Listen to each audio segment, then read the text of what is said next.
Su sustancia está hecha de evocación, recuerdo, rememoración y de lo que toma del porvenir.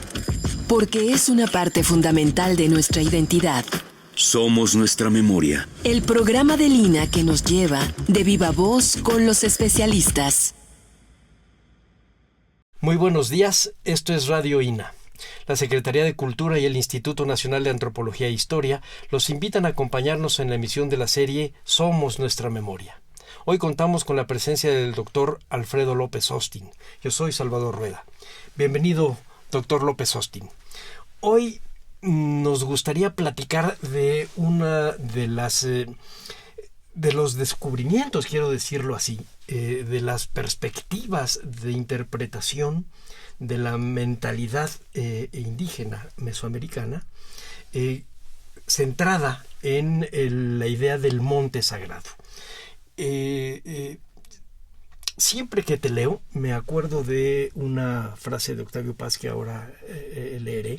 Y cuando leí el libro del Monte Sagrado, del Templo Mayor que haces con Leonardo López Luján, tu hijo, empiezan con una anécdota que me encantó, que es una ceremonia el 15 de mayo que hacen campesinos de Xochocotla para llamar a la lluvia. Además, 15 de mayo, que en otros lugares es la ceremonia de San Isidro Labrador. Aquí ellos van a ver al dueño, así llamado, adentro de una cueva, y que nos habla de una corriente cultural muy antigua,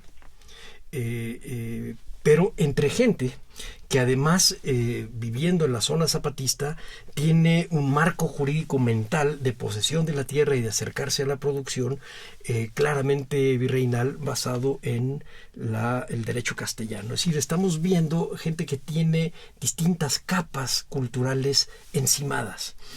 Y tú haces una suerte de arqueología del conocimiento, además de que Leonardo haga una arqueología de las cosas. Entonces, una arqueología del conocimiento que nos lleva a buscar la corriente profunda de la cultura. En este libro, además, buscan acercarse a una idea brodeliana, que es la del largo tiempo, pero se acercan en realidad a otra, también brodeliana, que es la de las corrientes profundas de la cultura. Alfredo, bienvenido. Vamos a platicar de esto. Muchas gracias, Salvador.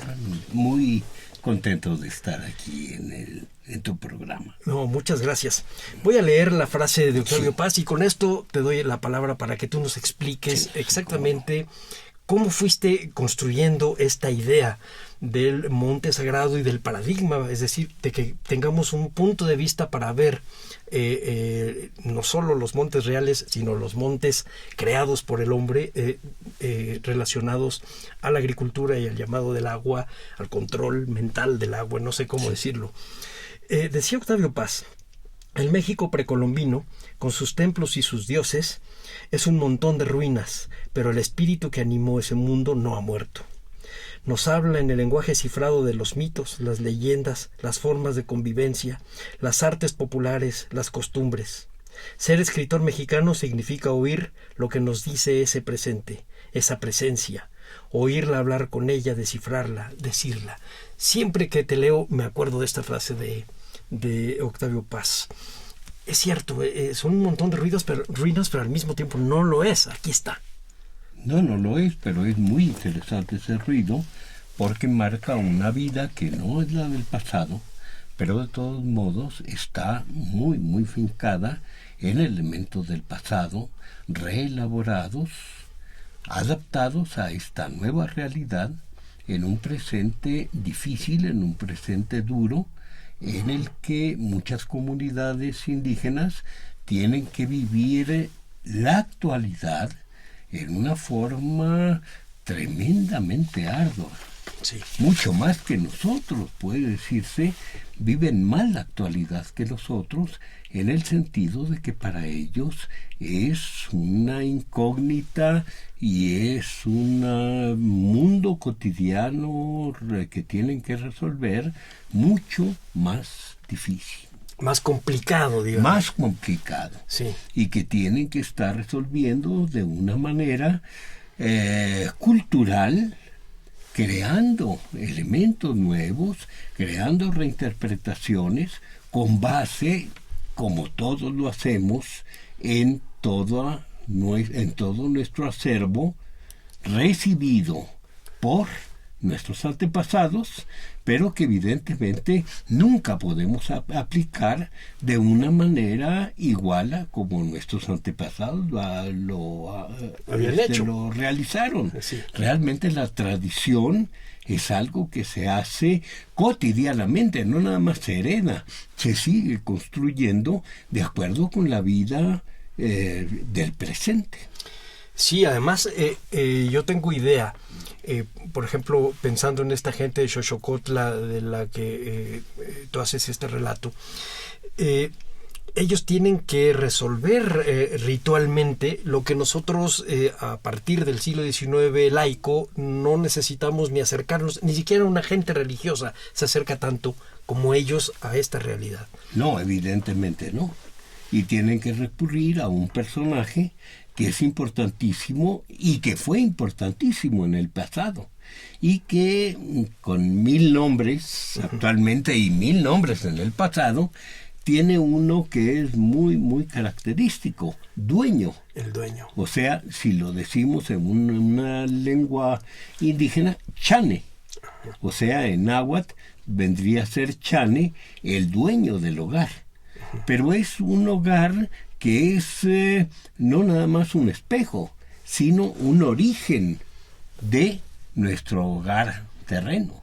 Digamos, es una realidad que se encuentra debajo de la tierra, aunque ese debajo de la tierra sea tomando en cuenta que ahí la tierra se eleva y forma un monte. Cuando tú penetras por algún accidente o desgracia o lo que sea a ese monte, vas a encontrarte debajo de la tierra, Sí. en un mundo paralelo. O sea que lo que físicamente sería subir, en realidad es bajar. En realidad es bajar, porque tú traspasas el límite pétreo de la superficie de la tierra para internarte en la cueva. Sí.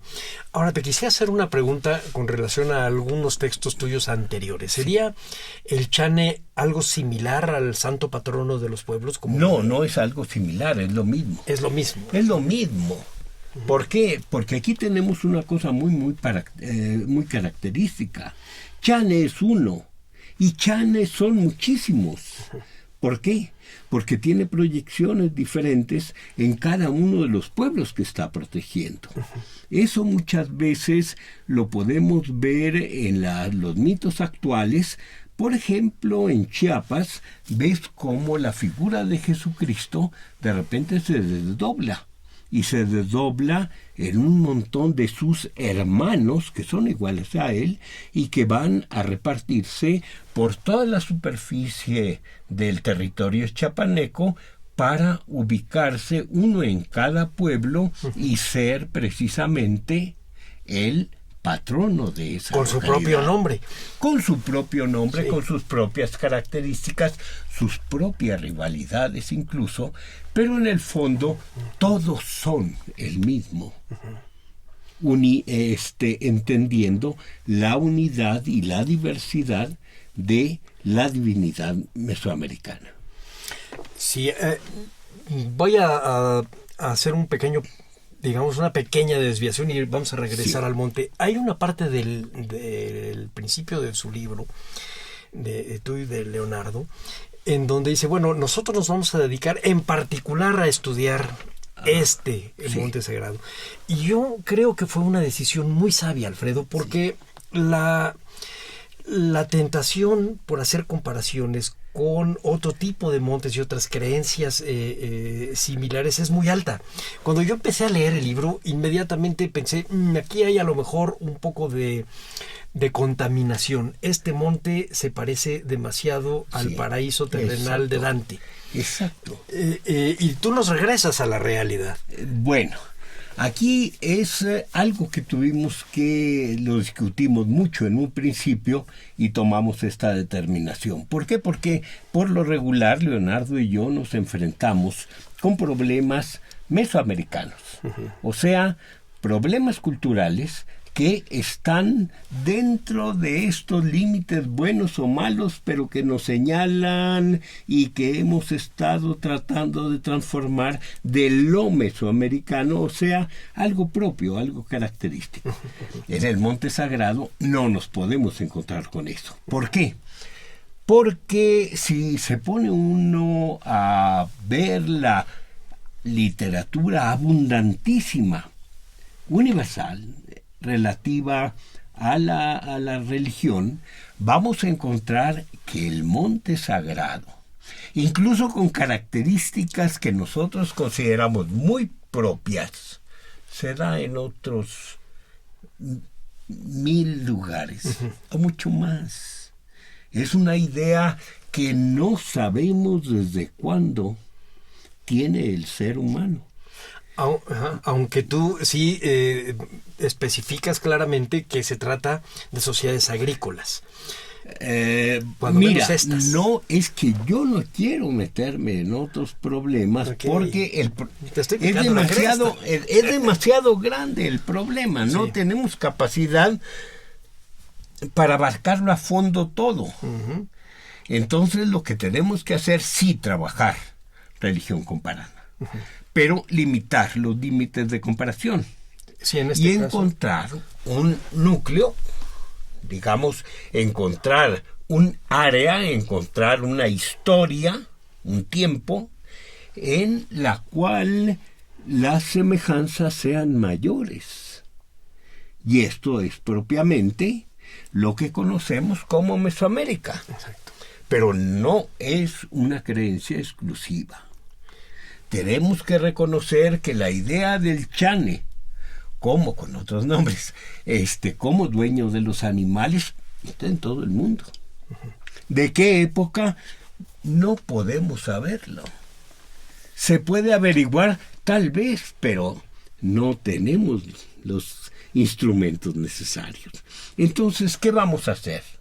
Decir desde un principio, este es un problema de infinitas dimensiones mayores. Nosotros vamos nada más a tomar un sector del problema que es Mesoamérica.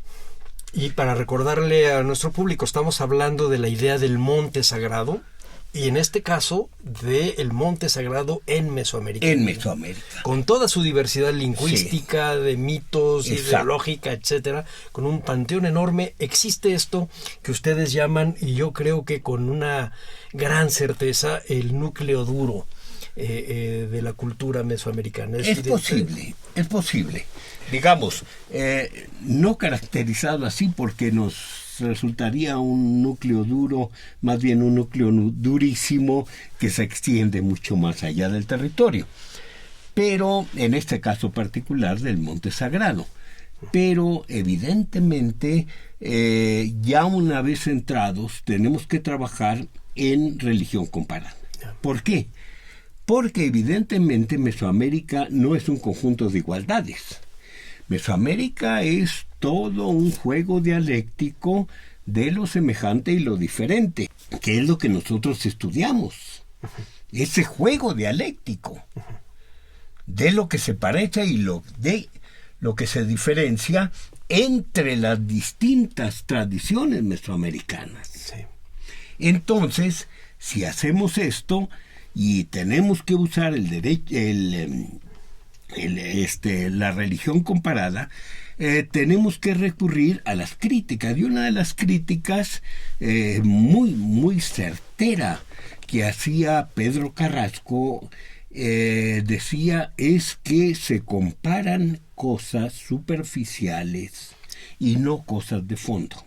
Sí, esa crítica que ustedes ahí también señalan, sí, me parece buenísima, porque sí nos prepara a los que no somos somos más que lectores de su libro, a que no se trata de un juego sencillo, ni tampoco de una invitación facilona a hacer comparaciones, ¿no? Tú te vas a una comparación fácil y salen muchísimas. Miles. Digamos, el diluvio. El monte de Dante. Tenemos el diluvio aquí, tenemos el diluvio allá, tenemos... No, son distintos diluvios y hablan de distintas cosas con distintos propósitos. Cierto. Entonces, vamos a hacerle caso a la crítica que hace Pedro Carrasco y a contestarle. Bueno, si tú tienes razón, ¿qué es lo que vamos a hacer? No seguir ese camino que frecuentemente se sigue. En vez de seguir ese camino, vamos haciendo la comparación a partir de elementos más complejos y más profundos. Y esto vendría a ser un conjunto de elementos más o menos similares que se presentan en muy diversas tradiciones que nos sirvan de punto de partida. O sea, lo que es lógico, primero ver cuáles son las semejanzas para poder distinguir las diferencias. Un camino inverso te lleva a la atomización y no puedes dominar tus propios elementos. Acabas haciendo monografías de monografías de caso, y cuando eso no funciona te vas al psicoanálisis de cada uno de los informantes. Sí, entonces no es el camino adecuado. Claro, es importantísima la diferencia, pero no tanto que te aísle, no tanto que te haga creer que es un conjunto anárquico de células. Entonces, ¿qué es lo que puedes hacer? Empezar a hacer ese conjunto de elementos comunes, pero te encuentras evidentemente con algo. Tienes una perspectiva que todavía no es muy clara. Tienes datos que todavía no has pulido. Tienes apariencias que todavía no sabes si son meras apariencias, o vamos a suponer hipotéticamente tienes semejanzas que aparentemente son tan diferentes que no las vas a tomar en cuenta y que posiblemente sean de peso. Sí, por ejemplo, en las cosas que han encontrado los arqueólogos, en la parte formal de esculturas, de imágenes, de iconografías, que encuentra semejanzas y diferencias, y de repente la carga simbólica te empieza a llevar hacia otros lados, sí. Hacia otros lados, o al revés. Tú ves dos símbolos muy diferentes, empiezas a estudiarlos y ves que se trata de lo mismo. Como estos que encontraron ustedes de los mayas con los mexicas, por ejemplo, estos regadores de agua. Exacto, son sinónimos. Digo, proyectando una palabra de la gramática a la cultura general. Entonces, ¿qué es lo que haces? No te puedes conformar con un punto de partida cristalizado. Tiene que ser un punto de partida débil, un punto de partida general, un punto de partida aparentemente válido, pero tú sabes su falibilidad. Yeah. Entonces, construyes un modelo, pero un modelo que vas a usar heurísticamente. Y al estarlo usando heurísticamente, vas a darte cuenta que funciona y que no funciona tu modelo, y tienes que ir sobre la marcha modificándolo hasta que te queda algo que más o menos sirve, sí, pero que es perfectible y que será perfectible siempre. Siempre, porque es un modelo. Porque es un modelo. Pero a ver, doctor, explícanos a los que no sabemos qué sería esta aplicación heurística de este modelo. ¿Qué quiere decir esto? Bueno, quiere decir que tú tienes una base para interpretar un conjunto de creencias, de prácticas, un conjunto de manifestaciones estéticas, arquitectónicas, pictóricas, y que tienen que entrar en un armazón que les da sentido, porque las relacionas unas con otras de manera lógica. Tenemos que pensar que la religión, que la magia, que la cosmovisión, que todas las creencias no son simplemente montones de ideas, son sistemas. Sí, claro. Tú puedes o no puedes creer en ello, pero no puedes negarle su carácter sistemático. ¿Por qué? Pues porque el ser humano es un ser condenado a ser sistemático y a ser lógico, y aunque no quiera, afortunadamente jamás será totalmente sistemático ni lógico, porque entonces también se paraliza.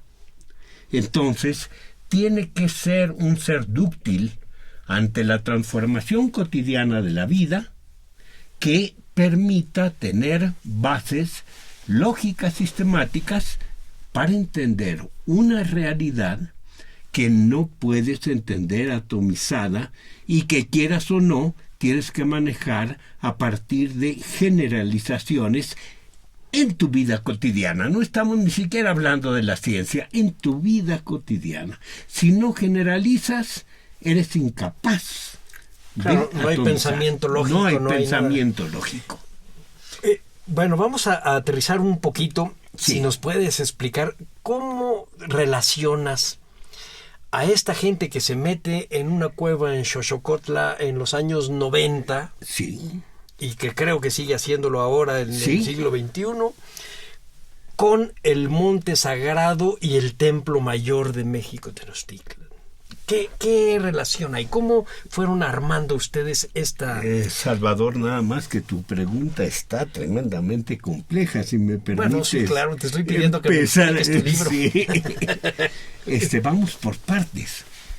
Esta gente que va a Xochocotla es gente del siglo XXI, ahorita.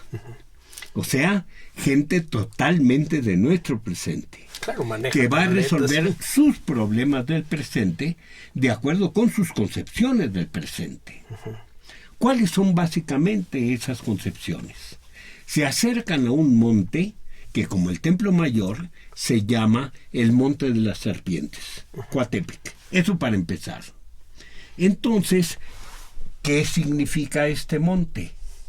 Básicamente es una bodega, porque es el eje del mundo, pero el eje del mundo sirve como bodega, de la cual se extraen cosas y a la cual entran cosas.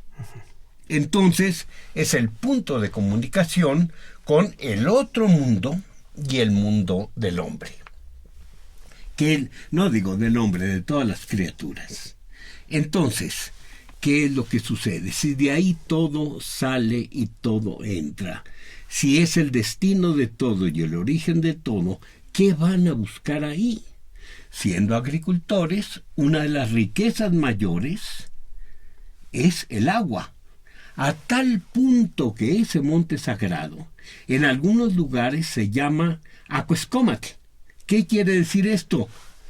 Bodega de agua, troje de agua, cuescomate de agua. Entonces, es una de las principales riquezas que contiene el monte sagrado. Es lo que a ellos les interesa. Posiblemente alguno vaya y pida otras cosas porque está riquísimo ese monte. Ahí hay descripciones actuales, refrigeradores, aviones, metralletas, todo lo que tú quieras. Todo está ahí, nada más que está en una forma que, curiosamente, la gente del Distrito Federal en el sur dice son seres de agua. No es que sea agua, es que son seres intangibles. Son simplemente las semillas de las cosas. Lo que actualmente se denomina semilla o corazón o semilla corazón de las cosas. ¿De qué cosas? De todo lo que existe afuera. De todo lo que ha existido y de todo lo que existirá. Entonces, en esa bodega tú encuentras todo. Las almas, por decir algo con equivalencia en nuestro lenguaje. Son las almas de todo, que todavía no están cubiertas por esta cáscara dura que hace a las criaturas en la superficie del mundo, y es lo que protege a esas almas de algo muy destructor, que es la luz y el calor del sol. Entonces, cuando un ser humano nace, es simplemente que una de esas partículas esos gérmenes, se metió vamos a suponer, en una semilla o en el vientre de una mamífera, y que van a ser un crío que ya está compuesto. Entonces ahí está todo. La ceremonia propiamente a la que nosotros asistimos era más que todo indagatoria. Claro, tiene sus elementos petitorios, pero van a indagar. Van a indagar en ese año cómo va a ser el régimen pluvial en 3 poblaciones distintas, una de ellas precisamente Xochocotla. ¿Cómo se dan cuenta de esto? Penetran en la cueva exclusivamente aquellos que tienen poder para ello. En los 2 casos que yo he estado ahí, los representantes de cada uno de los pueblos penetran. Se están ahí muchísimo tiempo orando, compartiendo, se les mete mucha comida para que ofrenden al dueño. Licor, evidentemente, participan ellos, salen bastante tomados, porque están en acuerdos con él para que muestre cuál va a ser la calidad del agua. Y esto se ve en 3 pozas. Y estas 3 pozas son una que es el reflejo, o más bien el origen, o tal vez el germen de cada uno de los 3 pueblos. Ajá. Si hay agua con poco volumen, si la masa es poca, entonces no va a llover. Si es demasiado abundante, cuidado, van a excederse. Si tiene basura, va a tener estas características. Si tiene espuma, va a tener... Ellos ven cómo están las 3 pozas en el interior, y salen revelando, pero al mismo tiempo la gente desde fuera les empieza a pasar botellas y botellas de refrescos, vacías obviamente, y ellos van sacando el agua de las pozas porque ya son otras cosas, cada quien se lleva su botella de agua, etcétera, etcétera. Por cierto, cuando sale la comida, porque la comida entra, pero después sale, ya no sale igual, según los creyentes.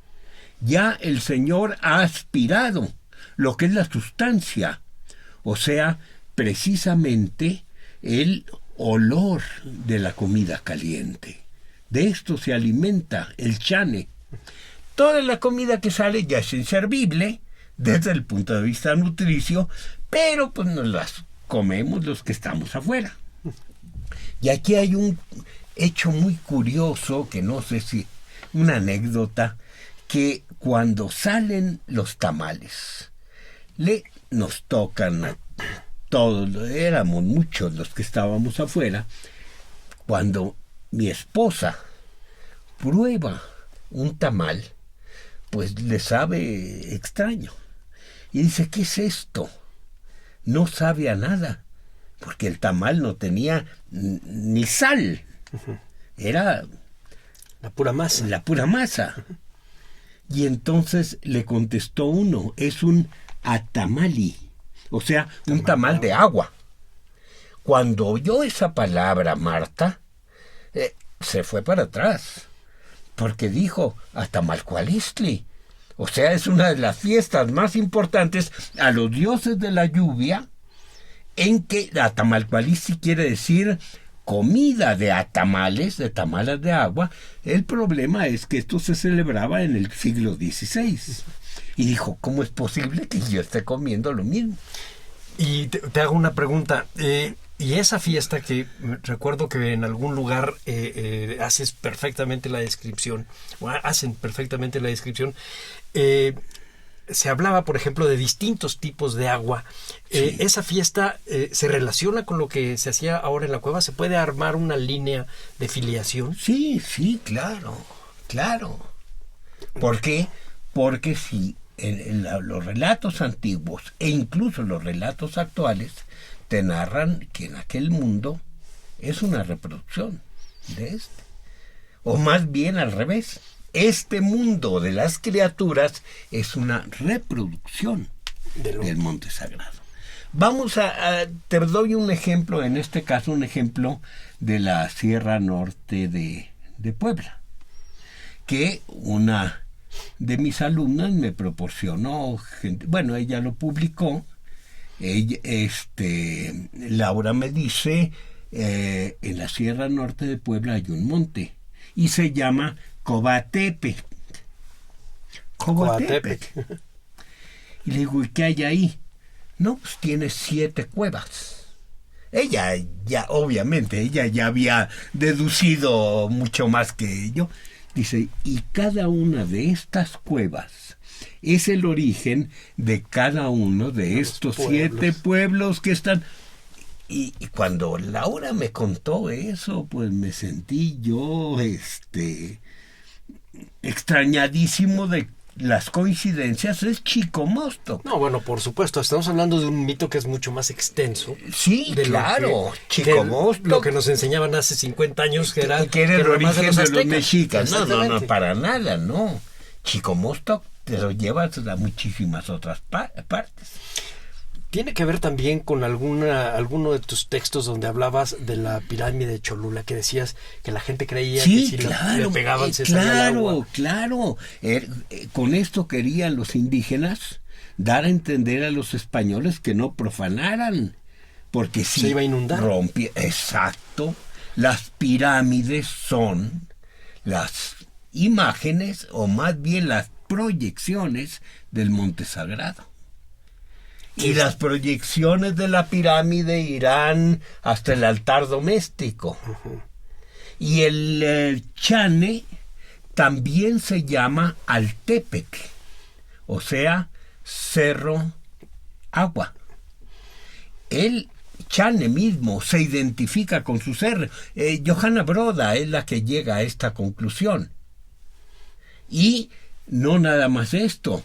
Altepet es el nombre de la población y Altepet es el nombre del gobernante, porque el gobernante viene a ser la proyección de Chane. Es una lógica, todo está enlazado, es un sistema. Exactamente. Es un sistema. Quiero recordarle a nuestra audiencia que estamos platicando sobre el monte sagrado con Alfredo López Austin.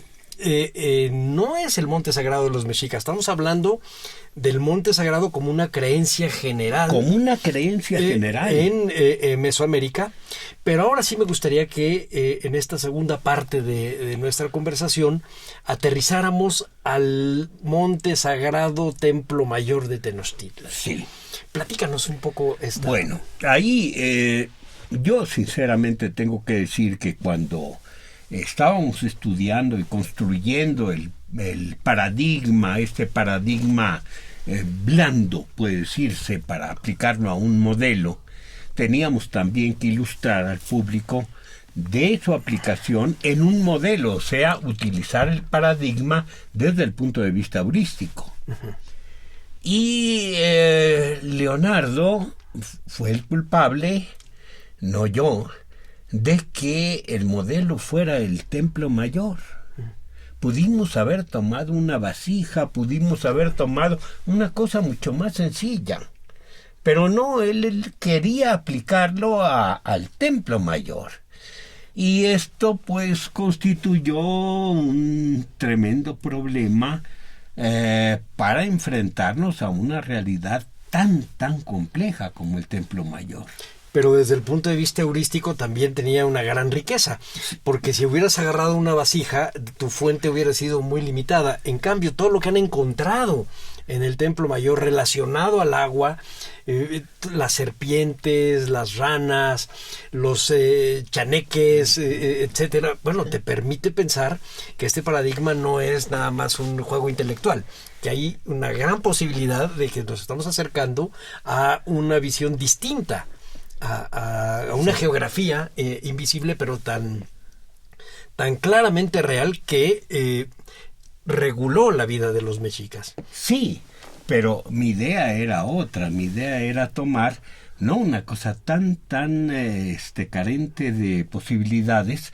Era una vasija muy rica, la vasija de Nochistlán, Sí, oaxaqueña. la conozco. Una cosa preciosa. Bueno, simplemente una de las Que es imágenes. una vasija para nuestro público, es una vasija policromada, bellísima. llena de signos. Sí. Sí, policromada, pero bellísima, sí es cierto. Y con una de las caras hubiéramos tenido. Y es riquísima. Pero en fin, ante... Qué bueno que Leonardo no te hizo caso. No me hizo caso. Él quería que estudiáramos en su modelo. Y bueno, lo hicimos. Y realmente fue muy difícil, pero como tú dices, fue muy enriquecedor. Claro, es que viendo simplemente el producto que es este libro, Monte Sagrado Templo Mayor, el apéndice fotográfico y las piezas que ustedes tuvieron que tomar en cuenta para hacer sus comparaciones, para hacer sus interpretaciones ahí, sí. Bueno, te arma un horizonte muchísimo más amplio que los signos de un, pues sí, déjame decirlo groseramente, de un códice en una vasija. Sí. Y aquí tengo que mencionar que aparte de eso buscamos, porque muchas de las fotografías son muy reveladoras gracias al fotógrafo, que fue Sabé. Claro. Escogimos un fotógrafo excelente. Afortunadamente contamos con muchos fotógrafos excelentes en México. Escogimos a Sabé. A Michel Sabé, que hizo un trabajo increíble. Bueno, su experiencia en retratar piezas de museos y en sacar los detalles y las luces ya es proverbial. No, y lo que trabaja con cada pieza. Entonces sí, efectivamente, nos aportó un material excelente. Estudiamos códices, en fin, todo lo que pudimos, o más bien con lo que nos íbamos tropezando, porque el material, obviamente el Monte Sagrado está retratado en muchísimas partes. Sí, claro. Entonces vamos escogiendo esto y esto y esto, pero brotaban los ejemplos increíbles. Entonces, lo que tratamos de hacer también fue la mayor variedad etnográfica, porque tenemos que tomar en cuenta que a los historiadores y a los arqueólogos, evidentemente, tenemos que recurrir a fuentes que son desde hace años de una riqueza increíble, y que pueden seguir siendo analizadas y analizadas y analizadas. Yo me refiero a la obra de los etnólogos. La etnología mexicana es una etnología fuerte, firme desde hace muchísimos años, y es utilísima. No quiere decir que nosotros vamos a decir esto es lo que se creía. No hay tal ingenuidad. Hay que trabajar las cosas con inteligencia y, por cierto, juzgarlas también con inteligencia. No es nada más decir esto fue, no. Esto deriva indudablemente de una tradición. Es lo de hoy. Sí, ha cambiado, sí. Pero también es el cambio que podemos ver en todo el mundo, en todas las religiones. No sé si alguien pudiera renunciar al estudio del cristianismo primitivo para estudiar el cristianismo actual. Nadie se va a creer que es el mismo. Y con lo que sucede con el cristianismo, sucede con el budismo y sucede con todas. Es lógico, es evolucionan, obvio. Van cambiando, van ajustando, van creando conflictos, arman mitos, desaparecen mitos. Es la vida misma. Sí. Pero la vida misma no te debe hacer negar que la vida es un hilo. Es una sucesión, eso es la historia. No son fotografías fijas. Sí, claro que no. Entonces, ni puedes decir todo lo actual es nada más actual, ni puedes decir el pasado está muerto, ni puedes decir el pasado está hoy vivo. No, pensemos con la mentalidad de que somos entes históricos. Sí, hay que saber oír esos ecos, como decía Octavio Paz. Hay que saber oír esos y luego ecos. descifrarlos y escribirlos. Exacto. Y explicarlos. Porque no es nada más decir, hay esto, sino por qué hay esto. Y es donde tú te pones a pensar, porque las cosas que llegan actualmente no han llegado a brincos, no han llegado sueltas. Han formado parte de sistemas que han venido modificándose sistemáticamente a través del tiempo y llegan a nuestros días sistematizadas. Aunque en el caso de ustedes, tú lo has manejado desde tus primeros libros con un problema de fuentes muy grave. Casi todas las fuentes legibles son ya cristianizadas y tienen mucho problema para poder ir desmenuzando la historia anterior. Bueno, pero no problema, ese es otro campo riquísimo. ¿Cómo? No es cuestión de que se tome una nueva idea y se reciba. No, se toma, se ingiere, se digiere, se incorpora al organismo, a un organismo ya existente, en el lugar que le corresponde. No es nada más que te den y recibes y ya. No, absorbes, modificas, adaptas la realidad que era extraña y que conviertes en propia. Y lo actualizas. Ahí sí. No, está claro, si la conviertes en propia es porque la llevas a tu vida presente, a tu sistema presente. Esto, así hay que entender la tradición. Pero ahora vamos a hablar de historia dura. Uh-huh. Exactamente, ¿qué sería el monte sagrado en el Templo Mayor? Yo recuerdo que tú hacías mucho énfasis en varios de tus libros y en tus clases en estos dos casas que están en la cima de ese templo, una Huitzilopochtli y la otra Tlaloc. Sí. En este caso, el monte sagrado se relaciona más con la parte acuática.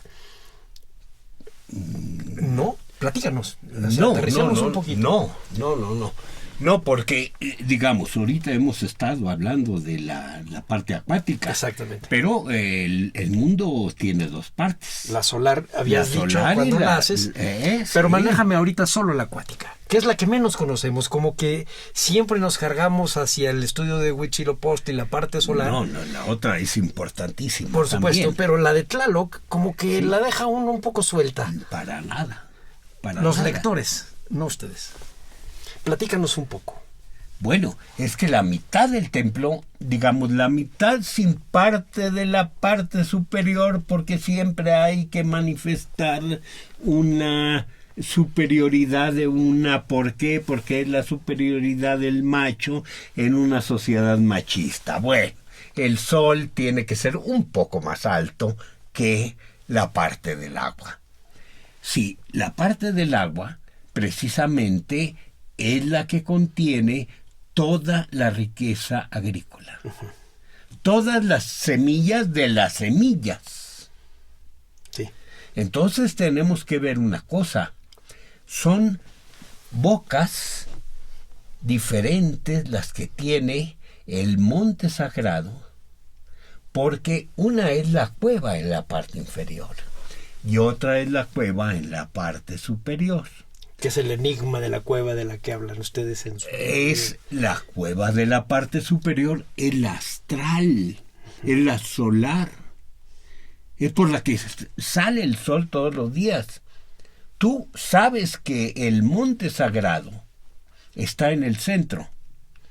pero en realidad el monte sagrado está proyectado también, no nada más aquí en el mundo del hombre, sino en el otro mundo, en 4 montes. Entonces el sol sale por el centro, pero sale por el este, sin dejar de salir, como es proyección, por el mismo centro. Entonces lo mismo sucede con el agua.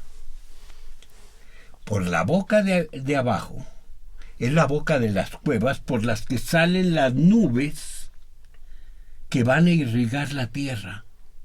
Por ahí sale el viento, por ahí sale el agua, por ahí sale el granizo, la nieve, todos los meteoros por ahí salen. ¿Por qué? Porque los meteoros no pertenecen al cielo, pertenecen al inframundo. Los señores del agua están abajo. Y son precisamente los que distribuyen todo lo bueno y lo malo. Son los que mandan el granizo también. Son los que mandan aguas destructoras. Sí, recuerdo por ahí señalan ustedes a uno de los tlaloques cómo está mandando granizo en alguna de las representaciones, si no estoy mal, mixteca. Está muy claro en los distintos tipos de agua y también de los regadores mayas. Exacto. Tenemos que pensar que no es nada más un donador de bienes, es un donador neutro. Y que los dioses, pues no son ni buenos ni malos, son dioses, son como les da la gana. Entonces, pues hay que estar bien con ellos. Hay que entrar en estas pláticas que los propicie, porque sabes tú que en el fondo te pueden causar graves daños. De hecho, en el libro del Monte Sagrado, cuando nos referimos a esta parte acuática, hablamos de algunos textos, precisamente de los textos que recogió Fray Bernardino de Sahagún, en los que los tachan de gente muy cruel y muy tacaña. Claro. El hombre quisiera que todo el tiempo lloviera mansamente en la cantidad suficiente, pero a ellos no les da la gana hacerlo así. Los mismos dioses ya sobre la tierra dicen en ese texto que no tienen agua para beber, que están sedientos. ¿Por qué? Porque esos son los que controlan todo, son los administradores.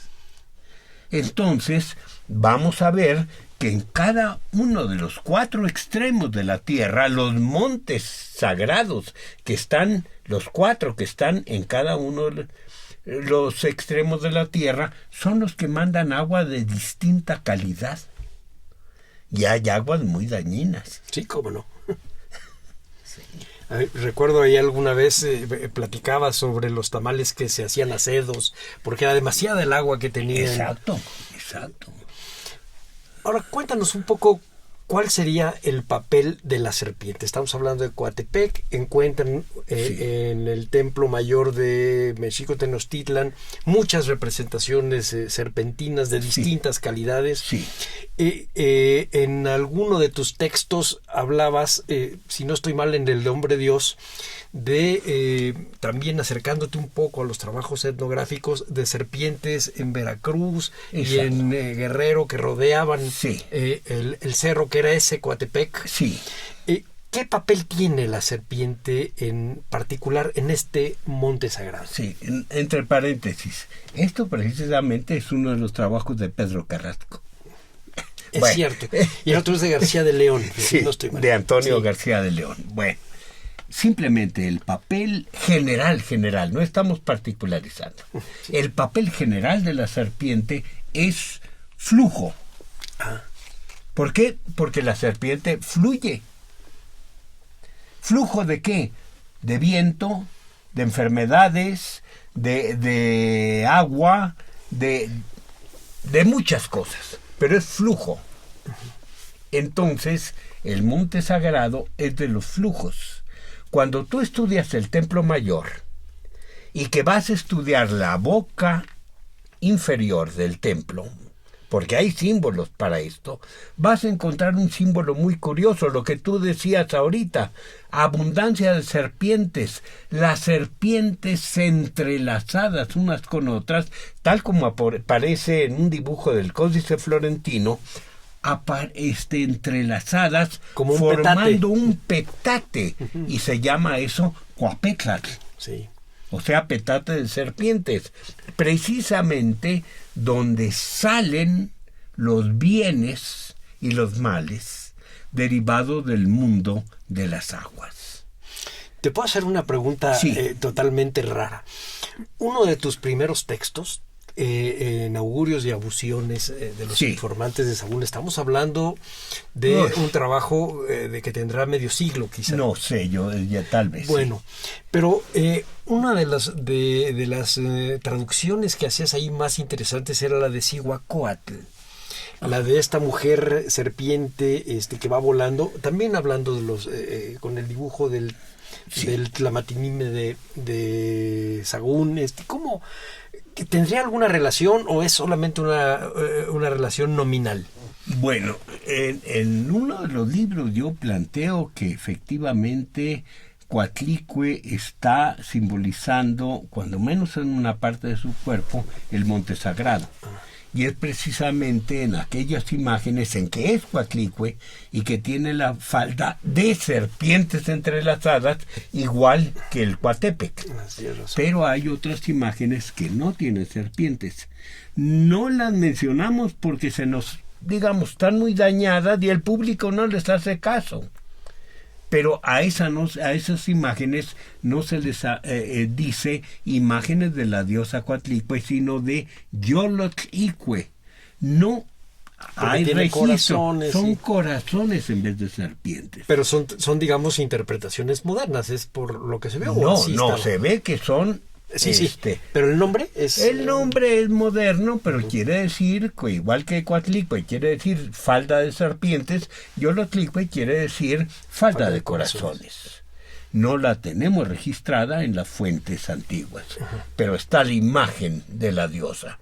Y yo quise deducir que en ambos casos es la representación del monte. Pero en uno de ellos es la interioridad del corazón, de los corazones, de los gérmenes. Y en otro caso es el flujo de su salida. Es decir, en un lado son los corazones y el otro lado son las serpientes. Son las serpientes que salen, o sea, los corazones ya salen en forma de serpientes, como las corrientes de agua, como las corrientes de viento, etc. Entonces, en ese sentido... podemos ver que sí, Coatlicue es una representación de todo el monte sagrado y es una de las partes que más tuvimos que discutir para resolver el problema. ¿Por qué? Porque algunos de nuestros colegas proponían que la imagen de Coatlicue y otras equivalentes estaban en la parte superior del Templo Mayor, en la plataforma, en las 4 esquinas. Yo no quise creer esto. Hubo no sé cuánto tiempo de discusiones y a final de cuentas me di que era lo más viable.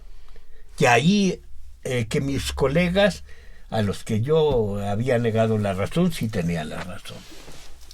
Y eso es lo que decimos en el libro. Claro. Sí, efectivamente, los que afirman esta idea son los que parecen que tuvieron la razón.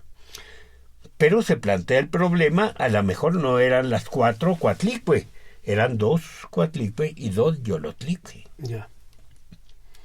Son del mismo tamaño, monumentales. Y además, digamos que en términos de diseño sigue esta idea de que sigue la idea de que es un sistema. Entonces, siempre va pareado. Va pareado.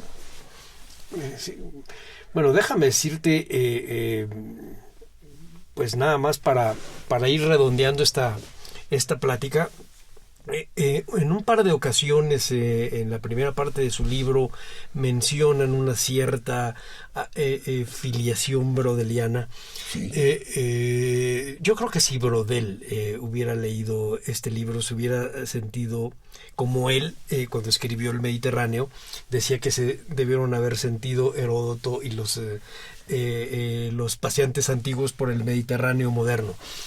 Esta geografía que ustedes están descubriendo, que por supuesto Brodel era parte de esta corriente del pensamiento francés que decía, bueno, para estos hombres el mundo visible y el invisible tienen el mismo peso. Exactamente. Pero en este caso, la manera como ustedes están manejando la geografía imaginaria y religiosa, ritual, no sé cómo decirle, mitológica, la geografía invisible, para decirlo de un modo más simple, yo creo que hubiera sorprendido agradablemente a Brodel, porque estaría viendo una rama que él nunca hubiera intuido de la vida económica, la vida social y las mentalidades.